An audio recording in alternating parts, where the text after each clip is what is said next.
اسی روز اس وقت کے امریکی صدر ہیری ٹرومن نے اسرائیلی ریاست کو تسلیم کرنے کا بیان جاری کیا۔ یہ امریکہ اسرائیل کی آزاد حیثیت تسلیم کرنے والا پہلا ملک بن گیا۔ امریکہ نے اسرائیل کو اتنی جلدی تسلیم کیوں کیا؟ امریکی میساچیوسیٹس یونیورسٹی سے منسلک سیاسی تجزیہ کار لیلا فرسخ کے مطابق ایک وجہ 1940 کی دہائی میں امریکہ کی پناہ گزینوں کے حوالے سے سخت پالیسی بھی تھی۔ It's a way also to compensate for the US guilt about not having saved the Jews during the Holocaust. یہ ہولوکاسٹ کے دوران یہودیوں کو نہ بچانے پر امریکی احساس جرم کی تلافی کا ایک طریقہ تھا۔ امریکہ نے یورپ سے فرار ہونے والے پناہ گزینوں کی ایک بڑی تعداد کو امریکہ آنے کی اجازت نہیں دی تھی، اس لیے اسرائیلی ریاست کا قیام امریکہ کے لیے اپنے احساس جرم کی تلافی کا ایک طریقہ تھا، لیکن اس میں ایک جیو اسٹریٹجک مفاد بھی تھا۔ یہ امریکہ کے لیے اس خطے میں قدم جمانے اور دوسری طاقتوں کا مقابلہ کرنے کا طریقہ ہے، پرانے دور میں مصر اور اب ایران کی طاقت کا مقابلہ کرنے کے لیے۔ اسرائیل کے قیام نے دربدر یہودیوں کو ایک وطن دیا، لیکن ساتھ ہی بڑی تعداد میں فلسطینی اپنی ہی سرزمین میں بے وطن ہو کر پناہ گزین بن گئے۔ ایک ایسی حقیقت جس نے امریکہ کے مسلم دنیا سے تعلقات پر دور رس اثرات مرتب کیے۔ فلسطینی کاز کے تناظر میں مسلم ممالک کے امریکہ سے تعلقات کی نوعیت بدلتی رہی اور امریکہ اسرائیل تعلقات بھی۔ 1948 اور 1967 کے درمیان 6 روز کی جنگ سے پہلے اسرائیل کے لیے امریکی پوزیشن بہت محتاط رہی۔ اس نے اسرائیل کے وجود کی حمایت کی، لیکن وہ اسرائیل کو اسلحہ دینے کے خلاف تھا۔ امریکہ نے ایماندار ثالث کا کردار نبھانے کی کوشش کی۔ میرے خیال میں بالخصوص 1973 کی اسرائیل عرب جنگ کے بعد امریکہ ڈرامائی طور پر تبدیل ہوا۔ عرب ریاستیں خصوصاً مصر سوویت یونین سے دور ہونا چاہتی تھیں اور مانتی تھیں کہ صرف امریکہ ہی خطے میں امن قائم کرنے میں مدد دے سکتا ہے۔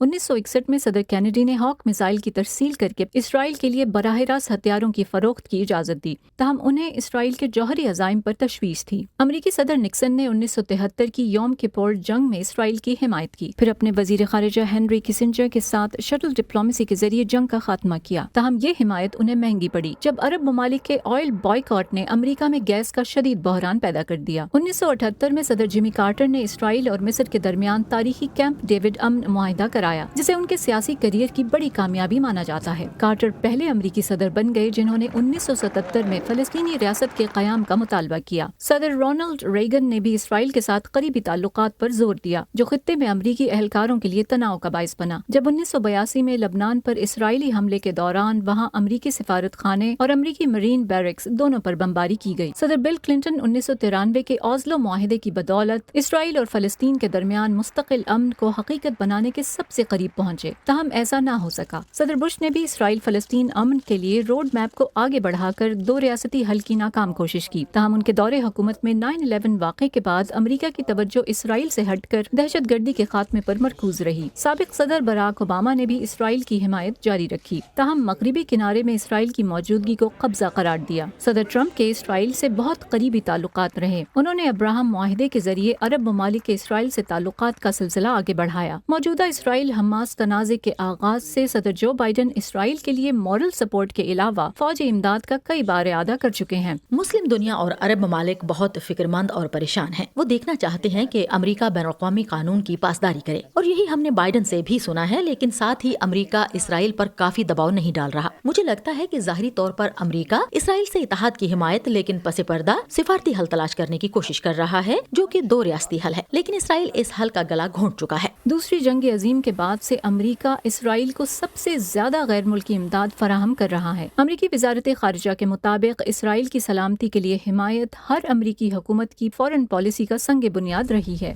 فائزہ بخاری، وائس آف امریکہ، واشنگٹن۔